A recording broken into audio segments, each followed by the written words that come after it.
नमस्कार, मैं अमित कश्यप और आप देख रहे हैं हंगामा टाइम्स। तमाम उत्तर प्रदेश की बड़ी खबरों को देखने के लिए अब वन स्टॉप हंगामा टाइम्स को सब्सक्राइब करें, बेल आइकन दबा लें ताकि सबसे पहले ताज़ा अपडेट पहुंचे आपके पास।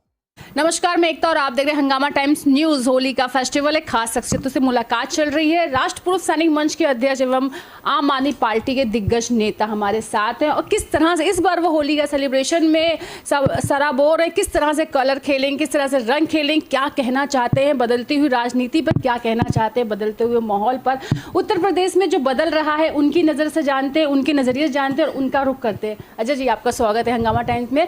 और सबसे पहले होली की बहुत सारी शुभकामनाएं। एकता जी, सबसे पहले मैं आपको धन्यवाद देता हूँ, आप मेरा इंटरव्यू ले रही हैं, आपको नमस्कार। और देशवासियों को इस होली के रंगारंग पर्व पर बहुत बहुत शुभकामनाएं, हार्दिक शुभकामनाएं। और सबका होली कलरफुल रहे और सब बहुत अच्छी तरह से मनाएं, गुजिया खाएं। और मैंने इमेजिन कर लिया सर के चेहरे पे होली पे किस कलर लगेंगे और कैसे सर दिखेंगे। अभी तो बहुत साफ सुथरे लग रहे हैं, जब होली वाले होगा तब भी हम सर को एक बार ज़रूर कहेंगे कि एक वीडियो ज़रूर शेयर करें हमारे दर्शकों के लिए। लेकिन अब बात करते हैं होली पर। सर, अब उत्तर प्रदेश में होली का जो फेस्टिवल है एकदम धूमधाम से मनाया जाता है, चाहे कानपुर की बात हो, लखनऊ की बात हो। आपको कहाँ की होली सबसे प्रिय है और अभी तक नहीं देखी है तो देखना चाहते हैं, जाना चाहते हैं? देखिए, मैं लखनऊ में रहता हूँ तो लखनऊ की होली ही बहुत अच्छी लगती है, क्योंकि यहाँ पे हमारे फूलों से भी होली खेली जाती है, अबीर से भी खेली जाती है। लखनऊ की सबसे बड़ी खासियत क्या है कि यहाँ पर गोबर कीचड़ इससे होली नहीं खेली जाती, बहुत शालीनता के साथ होली खेली जाती है। और इसलिए जिसे हम बोलते हैं बहुत शालीन तरीके से सूखे रंगों से होली खेली जाती है, पानी से खेली जाती है और 1 से 2 बजे तक केवल खेली जाती है। इसलिए लखनऊ की होली बहुत अच्छी होती है। और जहाँ तक बात है राजनीति की, तो राजनीति के जो हमारे क्या बोलते हैं वो गुलाल के गुब्बारे अलग अलग पार्टियाँ एक दूसरे पे चलाएंगे, वो तो होली के बाद जब मिलेंगे तब हम लोग बात करेंगे।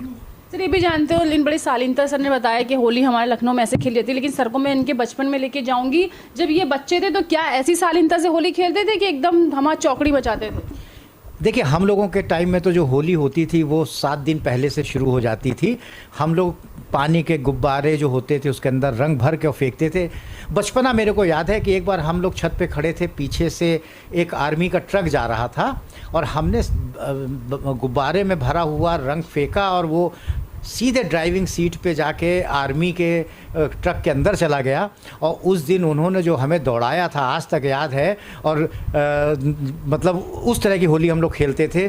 किसी के घर से लकड़ी चुरा लाते थे, किसी के घर से चारपाई उठा लाते थे, किसी के बाग में घुस के और पेड़ काट के ले आते थे और सबके अपने अपने टारगेट होते थे। हर दोस्त लोगों को टारगेट दिया जाता था, यार तुम जाना उस दुकान का छप्पर उठा लाना। तो जो धमा चौकड़ी होती थी। और उसके होली के बाद हम लोग 1 हफ्ते तक मिलते थे, घर में खाना ही नहीं खाते थे, केवल गुजिए और जो पापड़ हो गए इनसे ही हम लोगों का पेट भरा रहता था। और वो होली अब नहीं रह गई है, वो भाईचारा अब नहीं रह गया है, क्योंकि लोग दारू पी के हुड़दंग करने लगे हैं।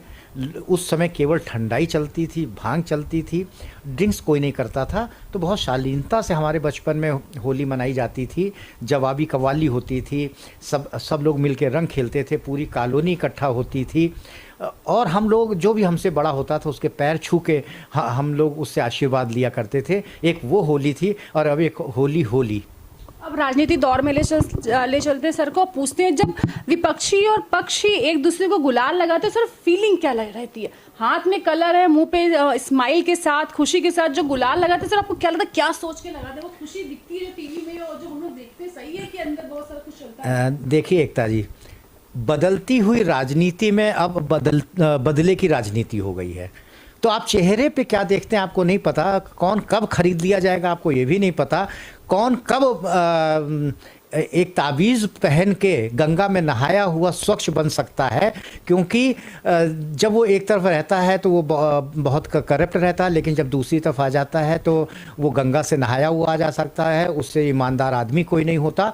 तो अब तो बदले की राजनीति हो गई है। अब बदलती हुई राजनीति बिल्कुल अलग तरीके की हो गई है। पहले तो ये होता था कि सारे लोग इकट्ठे होते थे, राजनीति केवल हमारी विधानसभा में होती थी, विचारों की राजनीति होती थी।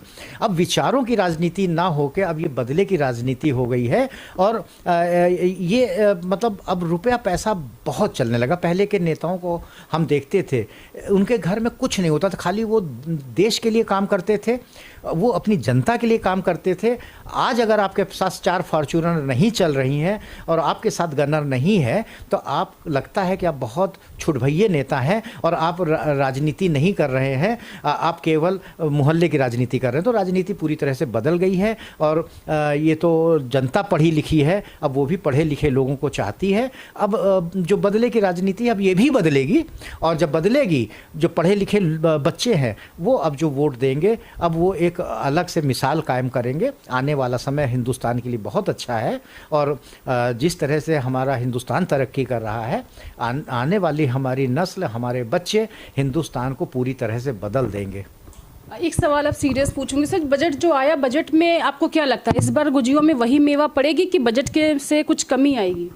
देखिए, जहाँ तक हम बजट की बात करते हैं, हिंदुस्तान में अभी जो बचत की होती थी वो कंपलसरी बचत होती थी, वो प्रेशर वाली बचत होती थी कि अगर आप इंश्योरेंस नहीं कराएंगे या म्यूचुअल फंड में नहीं डालेंगे तो आपका टैक्स कट जाएगा।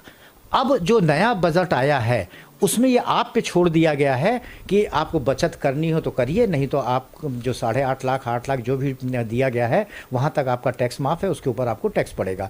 तो आजकल के जो बच्चे हैं वो बहुत खर्च करते हैं, वो उनके अंदर बचत की आदत नहीं है।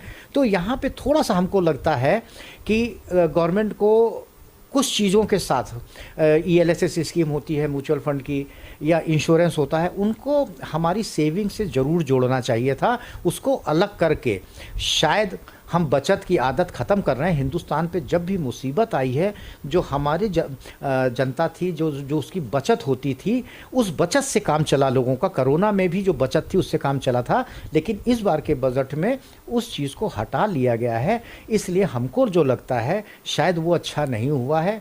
अब हमारे वित्त मंत्री जी ने क्या सोच के उसको किया है वो जाने, लेकिन एक आम जनता की नज़र से अगर हम देखें तो वो अच्छा नहीं हुआ है। और जहाँ तक बात है, आप बजट में बहुत एलोकेशन फंड का दिखा देते हैं, लेकिन अगर आप देखें तो जो जिस मद के लिए वो बजट लाया गया उसका 50% भी खर्च नहीं हुआ, इसलिए डेवलपमेंट नहीं हो पाते, हम कागज़ों में ही रह जाते हैं। और वो इस बार भी वही हो रहा है। पिछली बार का बजट जो था वो आधा ही खर्च हुआ है। और जहाँ तक हम बात करते हैं फ्री में देने की, फ्री में देना बिल्कुल बंद होना चाहिए। पुराने ज़माने में हमारा भूल भुलैया भी तब बना था जब क्या कहते हैं यहाँ पे सूखा पड़ा था, लोगों को कहा गया कि आपको हम राशन देंगे और भूल भुलैया आप बनाइए। तो आप सड़कें बनवाइए, सब बनवाइए, उसके एवज़ में पैसा दीजिए, आप राशन दीजिए, लेकिन फ्री में जो है उसको टोटली बंद कर देना चाहिए। यानी कि असर तो पड़ेगा, लेकिन वो बात अलग है कि अब इंसान उत्तर प्रदेश जनता हो या फिर हम देश की जनता हो, किसी की बात करें, कोई भी ऐसा नेता, राजनेता, ऐसा कोई वित्त मंत्री नहीं है जो हमारे फेस्टिवल में आके एकदम रंग में भंग मिला दे। कम बनाएंगे लेकिन आराम से बनाएंगे, वही फेस्टिवल के रंग के साथ जोश के साथ खेलेंगे। सर, होली है, दर्शकों को, उत्तर प्रदेश जनता को किस तरह से आप विश करेंगे, क्या कहना चाहेंगे इस होली पर? मैं इस होली पे सबको बहुत बहुत शुभकामनाएं देता हूं, हमारे उत्तर प्रदेश, हमारे देश की जनता को। और इस होली का उनका बिल्कुल रंगीन रहे, उनका शाम सवेरा सब रंगीन रहे, और आने वाला समय भी उनका रंग बिरंगा रहे, उनको सारी खुशियां मिले और उनका खुशियों से वो सराबोर रहें। यही मेरी शुभकामनाएं हैं अपने देशवासियों के लिए। जय हिंद। ये थे आप दिग्गज नेता इंजीनियर अजय कुमार, जिन्होंने होली की शुभकामनाएं दी। बने रहिए हंगामा टाइम्स से। नमस्कार। हंगामा टाइम्स की तमाम खबरों को देखने के लिए हंगामा टाइम्स को सब्सक्राइब कर लीजिए और बेल आइकन दबा लीजिए। अगर आपको ये वीडियो अच्छा लगा हो तो लाइक बटन प्रेस कर अपनी प्रतिक्रिया हमारे कमेंट बॉक्स में देना मत